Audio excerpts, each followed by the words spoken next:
Hello, fellow Good Omens fans, and welcome to another installment of News Bites. If you want to keep up on Good Omens related news, like newly released behind-the-scenes photos, official updates, just what the heck Neil is saying on his social media, and what the actors and production crew have been relating in interviews, but don't have the time, or let's face it, the mental health points needed to wade through so much social media yourself. What are you doing here? I'm hosting the show. What? My friends and I are here to help. While we are still sadly lacking on any official updates since the announcement of the renewal of Season 3, there is still a lot going on in the world of Good Omens. Although Neil is not in the habit of giving out any details about characters or plots concerning Season 3, he does give us the occasional crumb. Apparently, during the wait for Season 2, fan Eventide13 asked Neil if he could give the fans a single word from the script. His reply? Sandwich. I'm a big fan of Ms. Sandwich. I'm a godforsaken seamstress. Why can I not say the word seamstress? She adds some excellent comedy and subtle social commentary to the story. Knowing this little historical Good Omens fact, fan, long for Jim, short for Gabriel, asked Neil if he could give us something none of us would understand until Season 3, and Neil replied, pedometer. What? I mean, I know what a pedometer is, but still, what? Naturally, fan speculation immediately ran wild. Will Crowley and Jesus be on an American road trip? Will Aziraphale be trying to toughen up his soft image in heaven, counting his steps on his daily jog? Will Bee and Gabe be doing laps around Alpha Centauri? Or will it be something more obscure and unrelated to the main characters and plot like Sandwich was? And then, in a recent interview with The Guardian, David Tennant was asked how he felt about kissing Michael Sheen and who enjoyed it the most. David replied, "Presumably Michael was thrilled. How could he not be?" He then went on to say, "The most difficult bit was other people's awkwardness. We thought it was quite fun, so it was fine. He'd brushed his teeth. No, I refused to even attempt his brilliant Scottish accent." In a related story, reported by fan Star Trek Lesbian, while waiting outside the stage door to greet Michael after a performance of Nye, they overheard another fan asking Michael what he thought about kissing David Tennant, and his reply was, "It's everything you dream of." Michael is really great to his fans. Star Trek Lesbian shared that Michael even remembered them when they came to the stage door on their second time attending the performance, and that even though he was clearly tired, he stayed to chat and sign things for those who'd waited for him.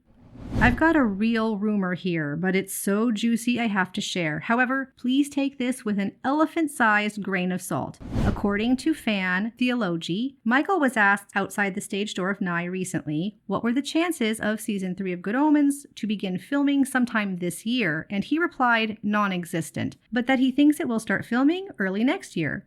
This really isn't too terribly surprising considering what else we do know. Neil isn't even done with the scripts, and there's always some script editing required. There's all of pre-production that can't start until the scripts are finalized, and David at least has hinted that there will be a late-in-the-year return of Macbeth. The Season 2 sets do remain up, from what I understand, so we all have that going in our favor. If post-production takes about a year, as Neil has said, then we're looking at probably the middle of 2026 for release at the earliest, but that really is pure speculation on my part. Awards. Good Omens continues to rack up awards and nominations. The 2024 TV BAFTA nominations were just announced on March 20th, and David Tennant has been nominated for Best Male Performance in a Comedy Program. This is his first main BAFTA nomination, which does seem unbelievable considering his broad popularity. In addition, Peter Anderson Studios has been nominated in the category of Titles and Graphic Identity. Congratulations to both for those nominations. The whole fan base is cheering you on. Now, let's take a look at some concrete facts, or in this case, cardboard. Did you know that there's a Planet Positive Production Award in the UK? Well, there is, and Good Omens won it. Movie sets can be terribly wasteful places, but the production crew of Good Omens went out of their way to make sure that this show had a more positive environmental impact by building some of the sets with cardboard. The British Film Designers Guild, which gave out the award, described the set thusly. Built in just 4 days without traditional materials, the set highlighted cardboard's aesthetic appeal and potential to revolutionize film and television set design, emphasizing its cost-effectiveness, minimal environmental impact, and recyclability. Supervising art director Martin Kelly is the recipient and shared some behind-the-scenes photos and information on the sets that won their team this award. They pointed out that the Season 2 Blitz set was primarily constructed from cardboard boxes, which is just amazing. I had no idea. It looks like concrete and brick rubble to me. The team is apparently really leading the way in innovation in the industry of modern set building and design. They had just days to paint and texture entire building facades built out of cardboard for the 1941 minisode Nazi Zombie Flesh Eaters, and it was all taken down and recycled right afterwards. What do you think about this planet-friendly set innovation? And then, Comedy UK asked, and you answered. Good Omens has taken home the prize for Best TV Comedy Drama for the 2023 Comedy UK Awards. This is an award voted on by audiences, not some high mucky mucks in a smoky back room with who knows what standards. So I personally think this is a very high honor, and so does Neil. He recorded a thank you to the Comedy UK Awards and to you, the viewers and voters. Okay, I am Neil Gaiman, and I want to thank the British Comedy Guide and all of the readers who voted for Good Omens to be the best TV comedy drama of 2023. We're all thrilled, all the actors, all the people who made it, and me. And now I have to go back to toiling deep in the salt mines to make you season 3 so you can find out how the story ends. And thank you again, Witchcraft. And it isn't just TV land where Good Omens continues to rack up awards. The official and ineffable graphic novel won the award for Best Crowdfunder at the Comic Scene Awards, another award voted for by fans. And there is more fantastic news. If you, like me, missed out on this amazing Kickstarter project, it's not too late. On the official website, it states that after it has shipped to the original backers, it will become available via Pledge Manager and eventually in their merch store as well. Check out the website where they have some concept art, previews, and if you're a map nerd, and let's be honest, a good portion of us are probably map nerds, they have a gorgeous map of Soho and the surrounding area that all by itself makes me want to get the graphic novel. I'd like to wrap up the video with a new segment I'm calling Silly Omens, where Neil, David, Michael, and the entire crew are simply funny pranksters to each other, to the fans, and just in general. The news is important, but we can't ignore the fluff pieces because they are just too much fun, and a lot of what we miss on social media are these hilarious responses, stories, and interactions.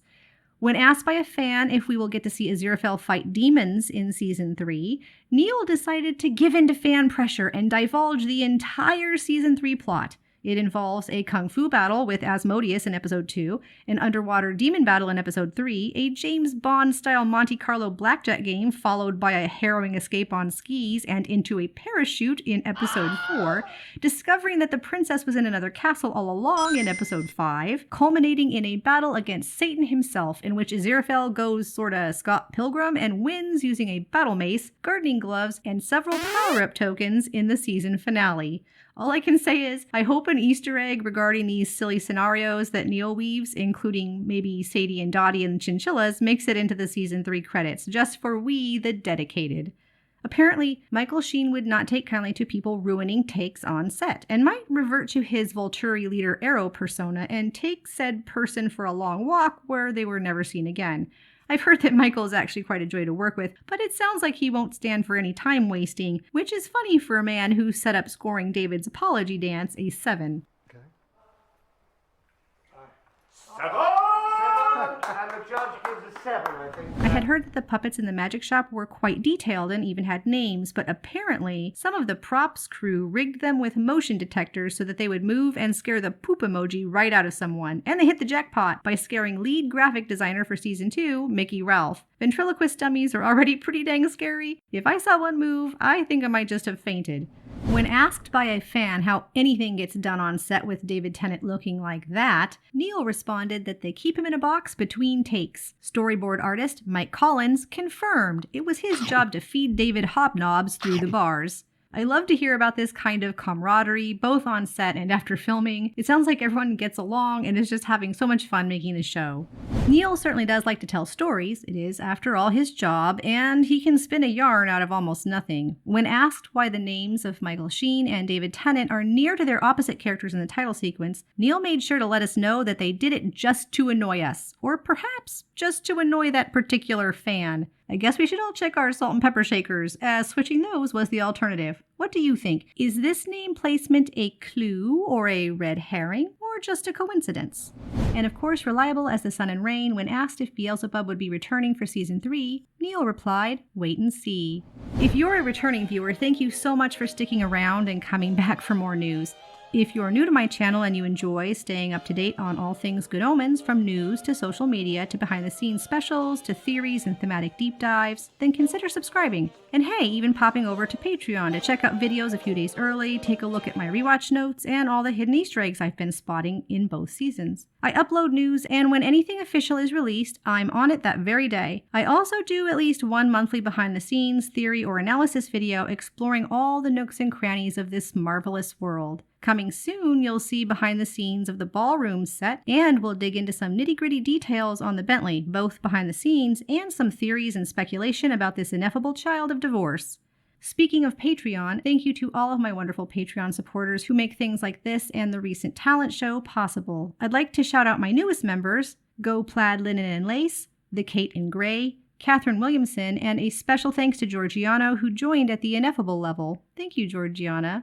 I'd also like to thank Star Trek Lesbian for permission to share their experience with Michael Sheen and their photo, and we all wish you a very, very late happy birthday. You can check out their Tumblr in the description below. As usual, I'd also like to thank Fuck Yeah Good Omens for being a fantastic source of all things Good Omens. You can find links to all of the original news articles, videos, and other sources for today's news down in the description as well.